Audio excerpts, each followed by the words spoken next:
ভারতের স্থলবন্দর দিয়ে একাধিক বাংলাদেশি পণ্যের আমদানি বন্ধ করে দিয়েছে কেন্দ্রীয় সরকার। বলা হয়েছে বাংলাদেশের রেডিমেড পোশাক, ফল, সুতো, কাঠের আসবাবপত্রের মতো পণ্যগুলো স্থলবন্দর দিয়ে আর ভারতের বাজারে প্রবেশ করতে পারবে না। পোশাকের জন্য কেবল খোলা রাখা হয়েছে কলকাতা এবং মুম্বাই বন্দর। এই সিদ্ধান্তের ফলে ভারত বাংলাদেশের বাণিজ্যের প্রভাব পড়তে চলেছে। গ্লোবাল ট্রেড রিসার্চ ইনিশিয়েটিভের একটি রিপোর্টে দাবি করা হয়েছে স্থলবন্দর বন্ধ করার ফলে বাংলাদেশের 42% আমদানিতে কোপ পড়বে। ভারতের বাণিজ্য মন্ত্রক শনিবার একটি বিবৃতি জারি করে জানায়, এ দেশের কোনো স্থলবন্দর দিয়ে বাংলাদেশের রেডিমেড পোশাক ভারতে ঢুকবে না। কেবল মুম্বাই এবং কলকাতা বন্দর দিয়ে জলপথে এই পণ্য ভারতে ঢুকতে পারবে।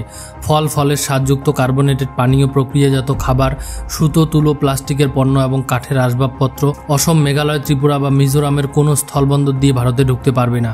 পশ্চিমবঙ্গের চ্যাংরাবান্ধা এবং ফুলবাড়ি দিয়েও এই পণ্য ঢুকতে দেওয়া হবে না। GTRI এর পরিসংখ্যান বলছে ভারতীয় মুদ্রায় এই সমস্ত পণ্যের বার্ষিক আমদানির মোট মূল্য 6,500 কোটি টাকার বেশি। মাছ, LPG, ভোজ্য তেল, চুনাপাথরের ক্ষেত্রে অবশ্য স্থলপথে বাণিজ্যে কোনো বিধিনিষেধ আরোপ করেনি ভারত। তাছাড়া ভারতের মাধ্যমে নেপাল বা ভুটানে বাংলাদেশ যে পণ্য সরবরাহ করে তার ক্ষেত্রে কোনো বিধিনিষেধ থাকছে না বলে জানিয়েছে নয়াদিল্লি। ভারত সরকারের নির্দেশিকা মেনে এখন থেকে পোশাক, তেল, ফল বা সুতো এদেশে রপ্তানি করতে হলে বাংলাদেশের একমাত্র ভরসা জলপথ। কিন্তু এতে রপ্তানির পরিমাণ কমতে বাধ্য, ফলে বাংলাদেশ আর্থিক ক্ষতির সম্মুখীন হতে পারে। প্রবল গণবিক্ষোভের মুখে পড়ে গত 5ই আগস্ট বাংলাদেশের প্রধানমন্ত্রী পদ থেকে ইস্তফা দেন শেখ হাসিনা।